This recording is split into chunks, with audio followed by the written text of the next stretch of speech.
be given to this man. We just thought of it, and he absolutely, pick on Steve all you want, whatever, but I tell you what, without him, Okay. it wouldn't be nowhere near this. He's just, I've tried to hire Steve. He's an absolute machine when it comes to promoting and getting stuff done. Well, I asked a good friend of mine to come in.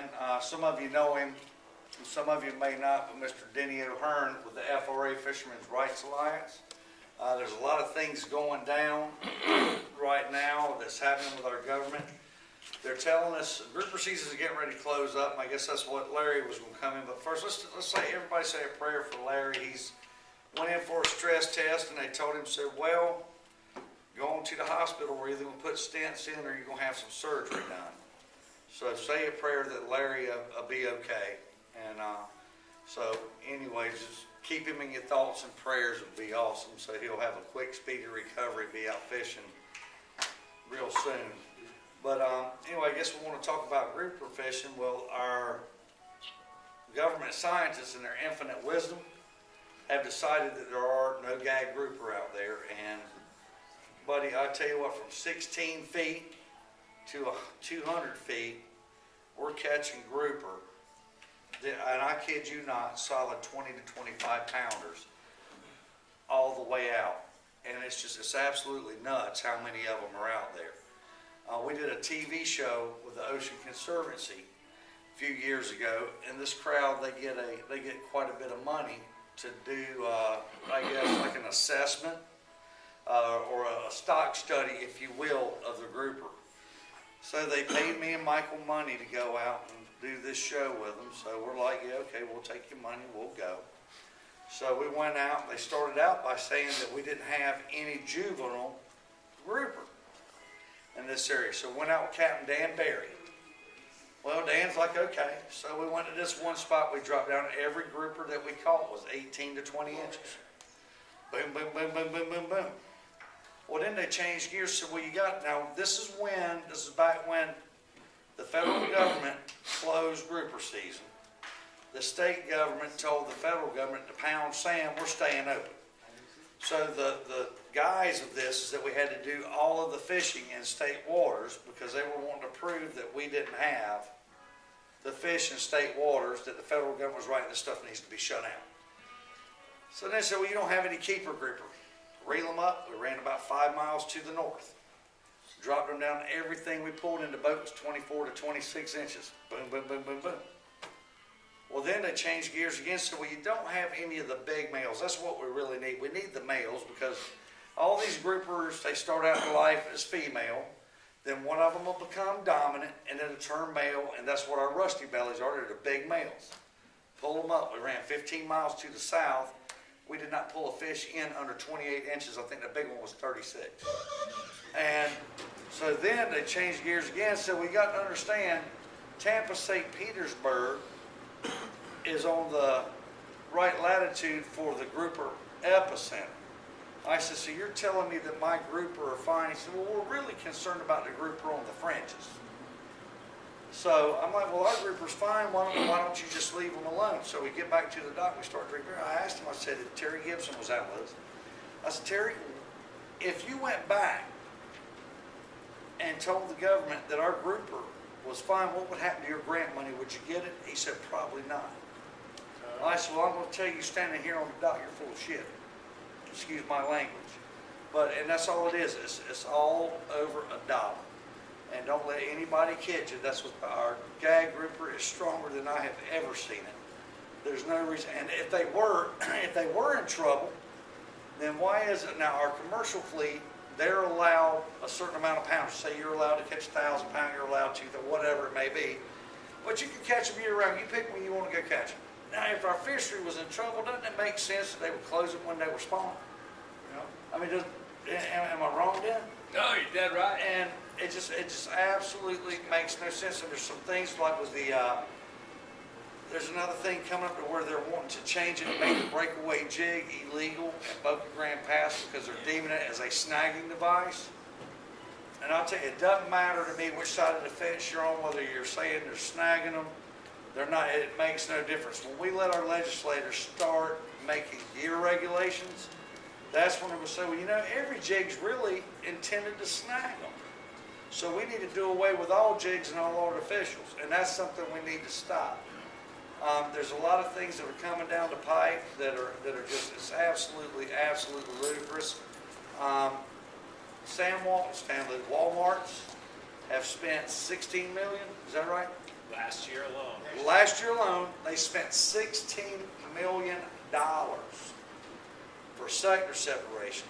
Which what that means is Mike Lesko, or for a lot. Well, it was the whole catch share. The whole catch here. We're like Mike Lesko here. He wants to go out and he wants to go catch 10 grouper. He's gonna have a fish fry. He wants to go catch 10 grouper. So he and his wife, they're gonna go out and catch grouper. Well, before they go, they're gonna have to go to Walmart and buy those permits for those 10 grouper from the federal government through Walmart to go catch a fish that he's already entitled to by being an American. But yet, these people, now why would they spend $16 million to be able to do this? Over $1. Yeah. So that's why, and there's a lot of conservation. CCA is a great organization. I don't mean to take any thunder from anybody, but a lot of these organizations, they have the view that, well, to get a little, I got to give a little. Well, the thing I love about my brother Denny here is Denny's like, no, right's right, wrong's wrong. If it walks like a duck, it quacks like a duck. Shoot it! Shoot it! Yeah, I'm gonna call it a duck. I'm not gonna tell you it's a cat and try and slip one past you. It's a damn duck. And it's right or it's wrong. There's no gray. It's black and it's white. And the end of story. So Denny's getting ready to go to Washington when? Next week? I leave Monday morning about 5 a.m. He's leaving Monday morning to go meet with his congressmen and legislators on these different issues that we've got coming down the pipe.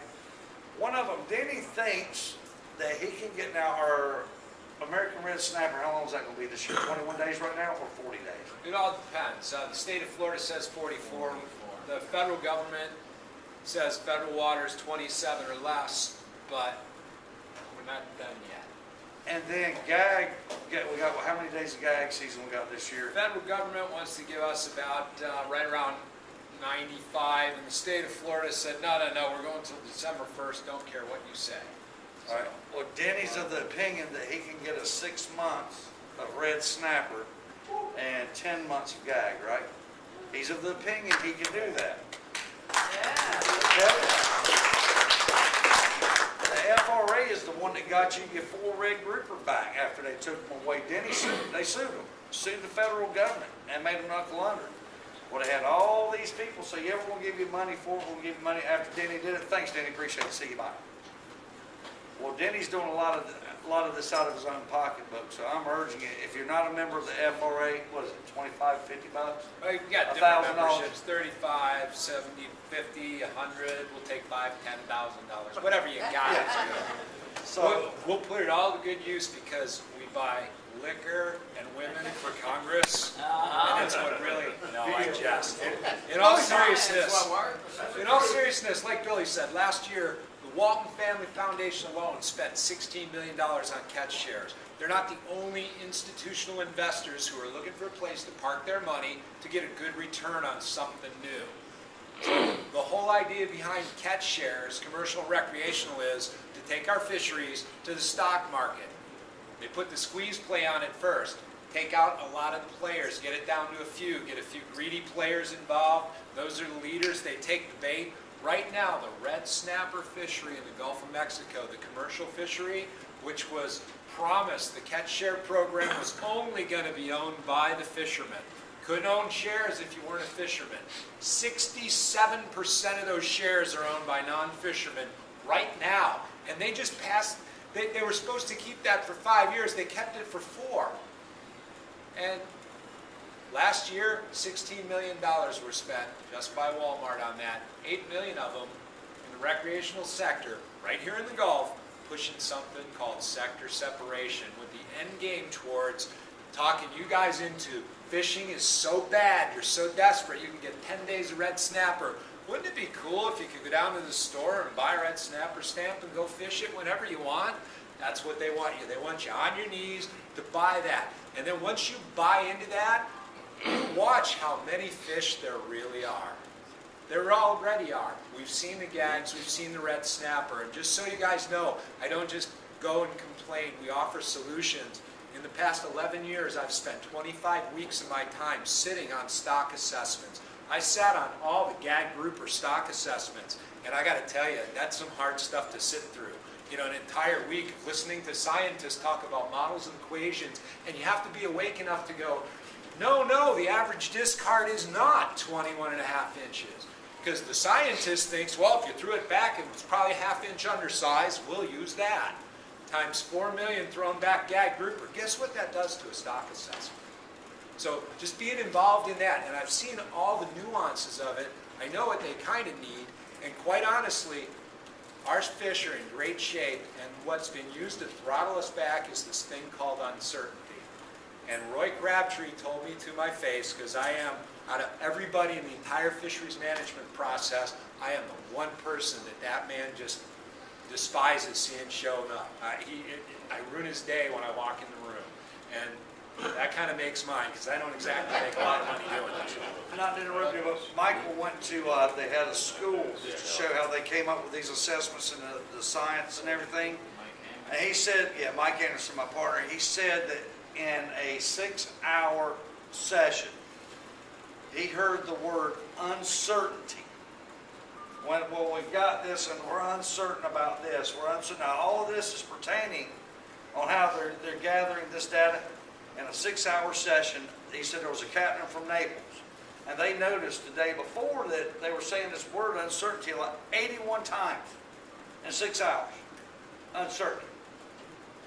And what they use on uncertainty, how they use that for the science is they say, well, you know, you're looking at a sideways chart, and they're saying, well, here's about where we should be, but we're not too sure, so we're going to ratchet it down so we don't really ever hit this level. And they put in different levels of uncertainty, and every time you complain, and this I can quote Roy Crabtree because he told me this to my face, he said, keep complaining, keep bringing up things that are wrong with the gag assessment, because it's just going to increase the range of uncertainty, and I'm going to manage to the bottom of the range. Keep it up, Dennis. You're going to get to zero. And guess what? Sorry, guys, but he did close gag grouper. That is not what the manager of our fishery should be doing. Do you know how many billions of dollars that's cost us over the past 3 or 4 years? The mismanagement of red snapper, the mismanagement of gag grouper. The fish are there. Dr. Bob Shipp, former chairman of the Gulf Council, world-renowned red snapper expert, testified to Congress less than 2 months ago that there are enough red snapper right now in the Gulf of Mexico to support a 6-month, 3-fish season right now. And we're being held to 27 days, so all of a sudden what's happening now, the sector separation, the charter guys are going, I gotta make my whole living on red snapper in 27 days. So whittle our pie down. Everybody starts to fight over a little bit of pie. And it starts that infighting, that divide and conquer. What I've always said is, no. We need to stand together. We need to go take our pie back. And now more than ever, it's happening. Now more than ever. When I go to Congress, I don't even need appointments. They don't need to be sensitized to fisheries. They don't need to be told about catch shares. They don't need to be told about Agenda 21. They're like, hey, what's up? What's the latest thing happening? He's been up there. All know. Not just me. It's everybody. It is a lot of noise. It has reached a fervid pitch up in D.C. It's a big deal. It's a lot of jobs. It's a lot of money. Roy Crabtree, who used to be able to do no wrong, it killed me, the stuff he got away with. He has had his teeth pulled, and let's just say he's been kind of neutered. And That's great. it is great. It is great. But so I'm going to Congress next week, and then within the next month, I'm trying to get the delegation together, because now we've got people who've been fighting for years. They're all talking the same talk, and I've got them all agreeing on this 10-month gag season, which, by the way, scientifically, 10-month recreational gag, it should be 24 inches, biologically, 24 or 25. That's the number we should have for gag. Anything below 25 is kind of, We're still hitting the nursery a little bit, but the stock can stand it. 10 months, 2 fish, 24-inch gag, you can support that all day long. Guys, how many more boats would be sold? How much more tackle would be sold? How many more people would actually have jobs? Really? A lot. And it's just wrong. It's not like the fish are in trouble. It's because I'll tell you what, we are the best stewards of our fishery. We are great stewards of our environment, just like the duck hunters. If there's a problem with the fish, look at the snook. There's an argument over, is snook ready to be fished yet? That's a good argument because it's a solid one. It's about the benefit and welfare of the fish. And when everybody agrees, the snook will be back. Everybody agrees the gag are healthy. Everybody agrees the red snapper are healthy. So what I need help with is getting Congress just a little bit more motivated. We got the states on the same page. The governors have finally all on the same page. The Gulf governors wrote a letter to Congress and said, NIMS bites. What we need to do is the state of Florida needs to direct the National Marine Fisheries Service on what to do with the science. The state of Alabama, the state of Texas. It's called the Gulf Council. And how that's supposed to work is those 5 states are supposed to co-manage those fisheries, and they're supposed to tell the National Marine Fisheries how to do the science and how to manage the fish. It's been working from the top down. And the pendulum's swinging back. Anybody who's written a letter, made a phone call, man, you've made a difference. If you haven't yet, thefra.org. If you don't want to give me money, I don't care. I'm poor. I'm going to be poor the rest of my life. Doesn't matter. The thing I like to do is go up and kick a $500,000 a year lobbyist's ass. And we kicked a $8 million effort last year. That sector separation thing, FRA's fought that from the beginning. We were the only group to fight it. In fact, at one time, some recreational groups actually supported that idea.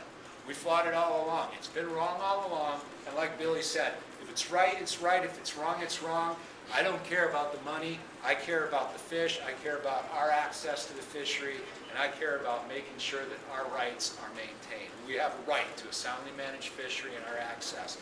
And you guys rock, because I got to tell you, this club is great. I mean, I hear it all the time. You guys do some great things. And number one, fish your brains out.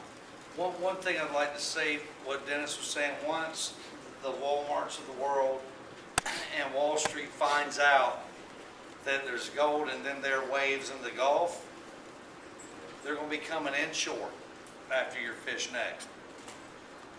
Think about it. What, Tiger? I got a question. Last month, there was a video in a news channel posted that the federal government is paying for these old oil rigs off of Louisiana and Mississippi to be blown up. We and were. they show the hundreds of thousands of pounds of fish in one explosion come floating to the top. When we were in Louisiana. Are we doing anything to push that further? Is it one of those things that was told one time and it's thrown silent? Because I try to tell everybody about it that it is absolutely ridiculous that because it's an eyesore in the middle of the Gulf that no one sees unless you're a fisherman anyway, that they're sitting there destroying one now natural habitat of these fish that are endangered from us, and 2, why the government's paying for it when we could be paying for something else besides blowing up an old oil rig that's been capped, not used anymore, and now is natural resources for our endangered fish. Because somebody's wife's aunt's cousin's uncle's brother-in-law owns a demolition company. No, it's a lot simpler than that, quite honestly. If you guys owned a Gulf oil rig and it was idle, let's just play the oil company just for a second, not that I agree with it, but if that thing's idle, it's costing you over $1 million a year just to maintain it, and it's going to fall down. It's going to hurt somebody. People climb on it, people play on it, people dive under it and fish under it. I'm playing devil's advocate here, but that's one of the reasons they're trying to level it. Now, what's the FRA done? Wisely kept their name off the forefront and sicked our boys in Louisiana, the hell divers, who are members of the FRA board. I don't know if you guys have seen it. It's been like cheap paint on bad carpeting. Those guys are all over it, man. It's gone up to Congress. They know what's going on. It's really hard to get it stopped. It's heartbreaking that it's happening, and that is on my agenda. But those guys have been at the forefront of it. They're down there, they're filming the fish before they do it. They're out there filming when the rigs are blown up. And I got to tell you, man, the last people you want to be against you in the world are these guys called the hell divers. They are Cajun, coon-ass, Louisiana spear fishermen. And I mean, some of them like to lay in a mud ditch and shoot 100-pound garfish because they're in the water, heads underwater. I mean, these guys are sick and crazy, and they're committed too. And they know this is wrong. And we talked about the FRA taking the lead. The problem with the FRA sometimes taking the lead is, like I said, when I walk into the room, Roy Crabtree and everybody else who's doing something wrong, they wonder if I'm there for them. They can't get past it to say, Dennis O'Hearn and the FRA have offered solutions in every single situation we've been in. They just get to the point where, God, you made me look bad. And so the FRA works in mysterious ways, oftentimes without our name. And that thing, we've been all over, Tiger. I mean, hard all over. So I'm glad you asked that, because again, if I just put that out in a newsletter, then it's all of a sudden the connections are going to be made, and the last thing I want to do is get some more heat to oppose that. So we just try. Sometimes it's like having it almost like the mafia, which doesn't exist, I know. But you know, it's like you just nothing's publicized, because when I used to tell everybody what our plans were, I was so damn proud of it. This is what we're going to do. What an idiot I was. God, man, it's like Newt Rockney throwing out the playbook before the big game. Really? No. Now I'm all into Sun Tzu and deception and not telling people and telling people other things, and it's starting to pay off. But the main thing is, like Billy said, doesn't matter what anybody hears or what anybody says. If it sounds wrong, the FRA wasn't backing it, and if it sounds right, we are. It's real simple. When we were in Venice, Louisiana, before they were blowing those up, every tackle shop, everything we went to, there were petitions where people signed it to stop that, and there was like a little, I call them mullet wrappers, you know, the little fit that, like we've got the onshore, offshore angler, and you know, the saltwater angler stuff, you know, fishing magazines, and there was write-ups and petitions and letters for you to sign to stop doing that. But I'll tell you, everybody here, when you go home tonight, if you will, go to the FRA.org like Dennis asked, and fill out that letter to send to your congressman and all that. That way he'll have something to take up there with him. Yeah, before you talk about the group Go ahead. catching, I was just going to say on the website what Billy's talking Yeah, go about. We ahead. got Right Finish yours up, Congress. we'll talk about catching. You can belt out a personalized letter, drop it off at T.A. Mahoney's Southeastern Tackle Liquidators. I just picked a few in Tampa, so I can come and pick them up Saturday morning. I'm going to hand deliver them to your representatives. So, Billy. Yes, sir. Are you going to talk about trolling for guys? Yeah, we'll talk about, you guys ever do any trolling for gag grouper? Oh, absolutely. Cool beans, I'll tell you something real good to do, and you can start trolling right out front of this place along the ship channel. One or two, you going to the bar, Denny? Yeah, I was going to get some napkins. Okay. You spilled your beer. Please. Thank you, darling. I'd forget what it was. I get a little parched. You'll have that. But anyway, trolling it here in the bay, I mean, there are a ton of grouper in the bay.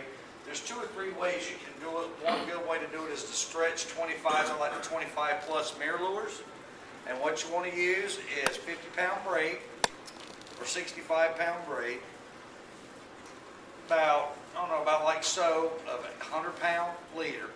Let it out behind your boat, and you can tell when the lure is working correctly because your rod tip will be bouncing like this, and every once in a while it'll go like that, and that's where it's hitting the bottom. That's where you want it. You want it right along there, and where I like to typically troll is from that 28 feet to 32 feet, because then you're right on the top of the ledge of the ship channel. Kind of, if you can envision this, you're just kind of going off the edge, just like this, just zigzagging. Then what you want to do, when you hit one, hit the your waypoint on your machine, and the next thing you know, lo and behold, you have set yourself up a milk run to where you're like, I get one here, I get one here, I get one here, I get one here, and you just pretty much set that up. Now, that being said, that same technique will work out in the Gulf. My partner on the radio show, Mike Mahoney's been 240 off beam point, and I'm like, Mahoney, shut the H up. That's where they're at, 240 degrees off beam point. hit that 30 feet of water, start trolling on out to 50, you will wear them out. As a matter of fact, that's where we're catching a lot of our big grouper out hooking, not trolling, but hooking line.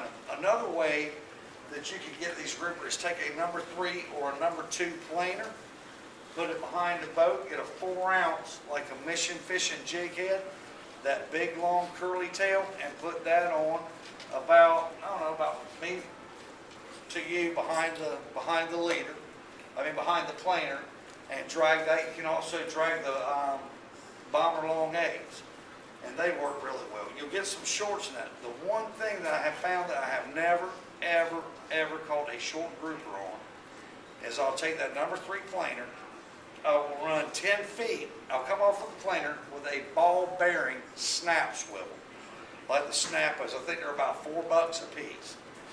Come off the back of that, run 10 feet, then put a ball bearing barrel swivel, then another 10 feet, and then I'll put my spoon on number 5 drone spoon or Clark spoon. The reason that you want to use those ball bearing barrel swivels, the way a spoon works is it spins. Well, now you got that heavy, that 80, 100 pound leader on there. If you don't use those ball bearing barrel swivels and snap swivels, it's going to be swinging like this. You put those ball bearing barrel and snap swivels in there, it'll spin in a diameter like that. I have not caught, every fish I've caught on that has been large. If you're trolling, I'll tell you a trick an old man told me. He said if you're dragging and you're not getting them, take your old t-shirt or old white rag, cut you a strip about as wide as your finger, about that long, and put on that hook and make you a trailer on there to give it a little more action. All 3 of those ways will work here in the bay. It'll also work out in that water, out off of the Gulf. How many of you grouper fish? How many of you use like 4 aughts and 6 aughts and all that stuff, the big heavy stuff to catch a grouper? Pretty much lighten it up. Tell you what I think you did. Tell you what I started doing. When we go to the Keys, I love to catch yellowtail snapper and all that stuff. And we use a technique called sandballing. Everybody familiar with sandballing? Anybody who's not? All right, sandballing, what you do, get you a chum block, put it in your 5-gallon bucket, let it stay out overnight and defrost. Then get you a bucket of sand, the builder's sand, that real fine stuff. Put your chum block on it, in that, take it out of the bag, pour you some shad oil, any kind of nasty, stinky mess you can find, and stir it all up together. You're going to get it up to your elbows, and you're going to smell like, the south end of a northbound mule, but mix it all up. Then what you're going to do is you're going to take it, and you're going to compact it and make you like a ball the size of a baseball. Don't throw it in the water, just put your hand right overboard and just let it go. What it's going to do is it goes all the way to the bottom and it's breaking up all the way down, and when it hits the bottom, boom, all that sand and all that chum and all that oil and stuff has gone to the bottom. As a matter of fact, when we fry fish at the house, that peanut oil, I save it and I pour it in with my stuff because it's got that fish scent to it. It's oily, and you ought to see the chum sleep that comes up. Yes, sir. In lieu of that t-shirt, try taking a piece of chamois. You can cut the chamois and Right. shape it that way. They'll never rip it off. And that chamois goes through the water like it's so. Oh, I bet it does. Yeah, any kind of cloth. But you have to keep it wet. You have to keep it in the jar, keep it wet all the time. Really? What, the chamois? Well, it'll dry out when you can always throw it back Put in it in the that water. gulp jar.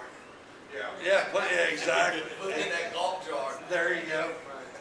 But anyway, guys, what we did is we took that and dropped that over, and then went out with Ozzie Fisher and tried it down at Sanibel. Lo and behold, it worked. And I started doing it here, and it works into up to 110 feet of water. Before I even let my clients start fishing, I will drop those balls over about 3 every minute.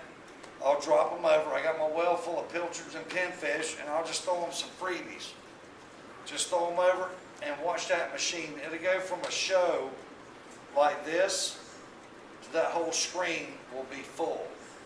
Bro, you can just take like a 4-ounce weight or a 2-ounce jig head with a curly tail on it. You don't even need a bait. drop it down, and I mean, the grouper will knock the pure tar out of it. But what I've been doing is using 1.5 ounces to a 2 ounce bucktail jig with 30-pound braid on a spinning rod with a 40-pound leader.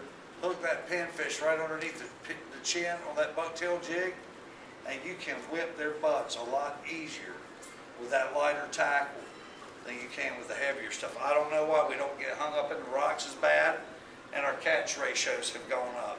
I think what it is instead of having a standard grouper rig, you're already hooked up to it, and when you start to crank and you don't have that slack you've got to get out, you've got him hooked, you've got his head going up. Guy that's made for me says, you got to keep their tail down. I'm like, what? He said, you got to keep their tail. I'm like, their tail? He's like, yeah, you got to keep their tail pointed toward the bottom and keep that head coming up. And it, you know, it makes sense. You get their head coming up. It's kind of hard to do that, but it's a lot more fun.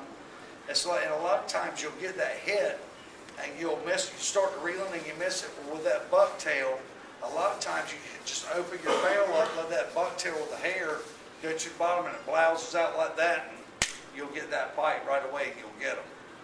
But it is just so much fun, and we've really been chumming really heavy, getting these fish to even come up top to where we can see them and catch them free lining out there.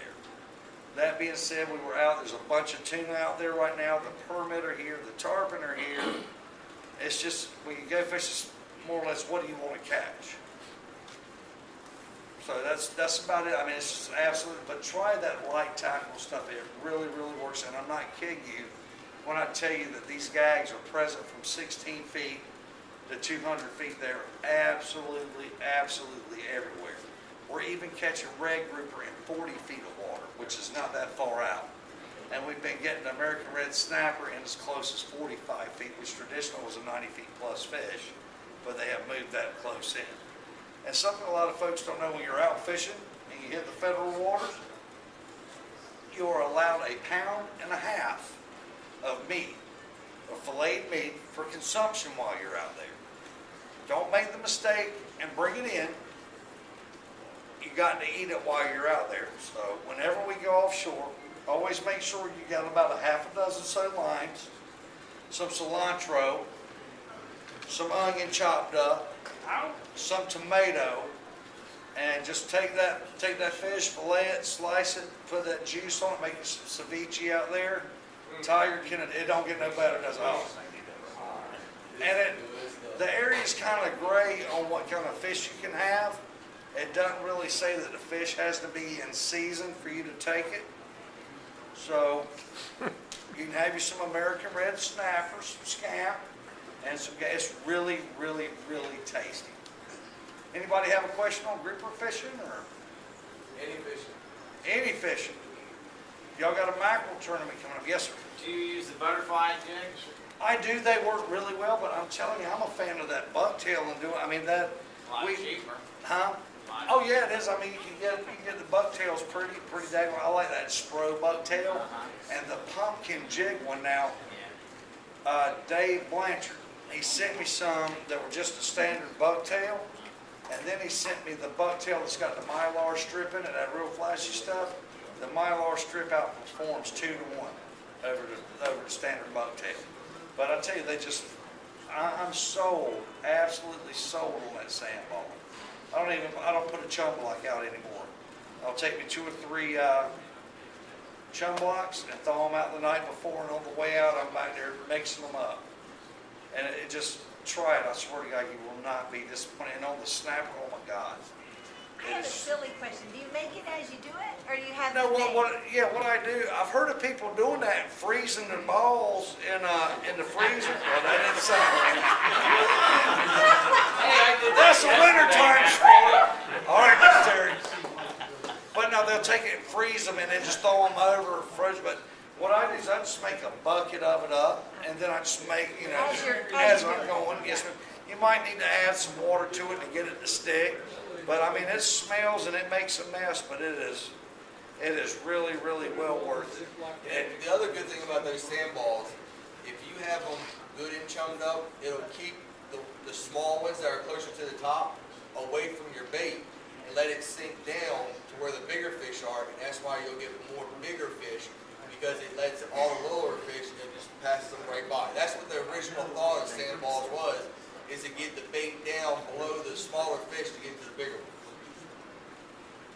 I'll tell you what else it'll do. It'll get your running game going, your up top game.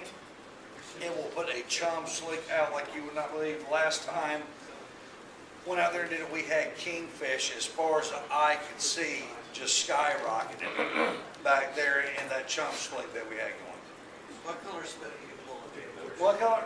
I mix it up. On the spoons, I'll go for just a plain chrome. I like that one that looks like a banana. It's got like a cream color on it. And there's a green one that's got like the diamond stuff in the green and a blue. I like those. On the curly tails, I like the glow, the chartreuse, and the pink. And I just kind of mix it all up until I find out when one of them starts really out producing the other. That's when we all trade around. Yes, sir. How critical is the trolling speed? Pretty critical. It is. Oh, I'd say about 4 knots. I was going to say about 7 miles an hour. Yeah, that's about right. And you can watch by watching if you're trolling the plugs. You can watch it. You on that cadence. You can tell when that rod tip's going like that. You're getting some real good action out of it. Somebody else have a question? Yes, sir. They got any tarpon down in MOE yet? Yes, sir. They are down there? Yes, sir. There's tarpon from the sky. They're here. They are here. Yes, sir. What's a good rig for tarpon fishing? A good rig, I like to just use like about a 5/0 hook and a blue crab, about that big. Are you talking about that or a rod and reel? Not really. Rod and reel, I'm using the Fenors. Using the Fenor like the 75, 65, 7500. I ordered the 8500s, and they're a little too big to be honest with you, but that's what I already ordered them, so I'm gonna use them. But that 6500 will be about right. The thing with the Fenor, with the 75 and the 8500, the reason I got them, I can put 65 pounds of drag on that fish. So something's given and given right now. This is coming to the house. The line's gonna break, the rod's gonna break, the fish is gonna break, the client's gonna break. They're coming to the house. So, but that Fenor is sister company of Quantum that you guys were talking about before, and like Tiger said, the new smoke is a real good reel. I've been playing with that. Michael's using those. I'm using the Fenors. And I'll tell you, the Marquesas, the round reels, dude, I am sold on those things. Are wicked. I've caught. I'm using them for kingfish. I'm using them for the traditional grouper digging. I've caught sailfish on them in Costa Rica. I'm in that one rod and reel outfit. I'm doing everything that you would need a conventional to do, and it's performing in spades. The Marquesas, they're pricey. I mean, I think they list for around $350 for just for the reel. But they, oh God, they are like silk when they're wicked. Somebody else have a question?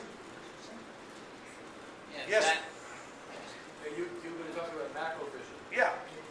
All right. Well, the way I like the mackerel fish out here in the bay, I think the key, like Tiger said, super easy.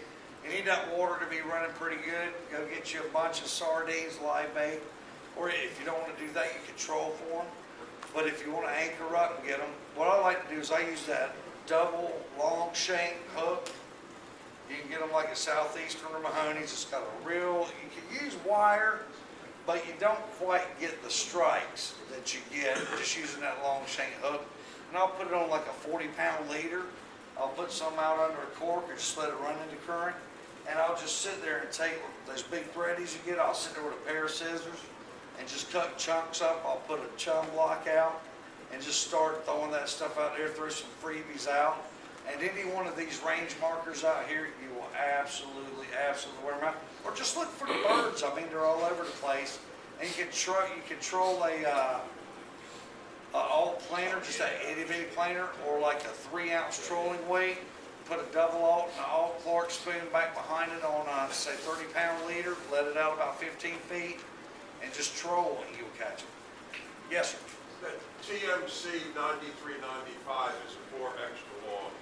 In a size 1/0, it's probably as deadly as any. It is. That's what I use. It just works really, really great.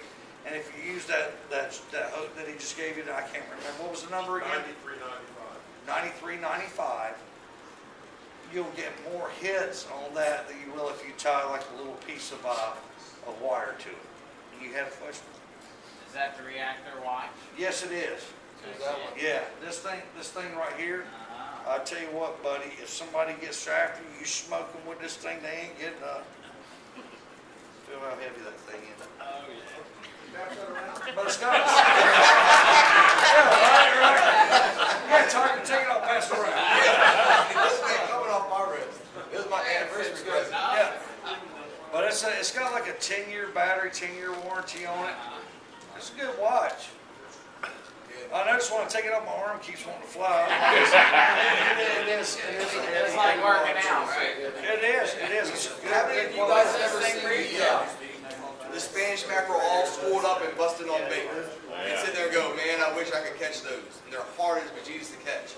I found the easiest and cheapest way to catch those bad boys. Honest to God. Sure. If you take a 2-aught treble hook, go to McDonald's and snatch a whole bunch of straws, cut those straws down to about 2.5, 3 inches, tie the knot onto the hook, don't tie your leader to your main line yet, slide that straw down your line to that treble hook, and just cast out there and just reel back.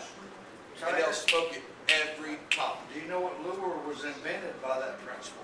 No. You ever heard of the gotcha lure? Yeah. That's the way it born in Morehead City, my hometown.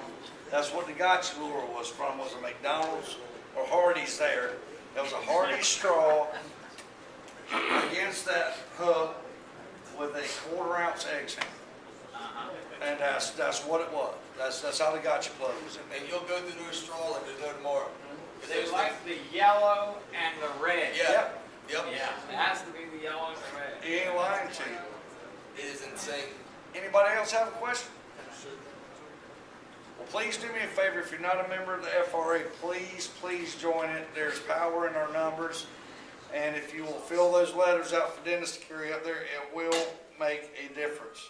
Because there's a lot of things coming, and us fishermen, we'll sit here in our fishing clubs and on the back porch and on the boats and all, and belly ache and whine and cry. Well, they took this away, they took that away, but we won't do nothing about it. Yep. And it's a shame because we're the same way with the government. And if you don't think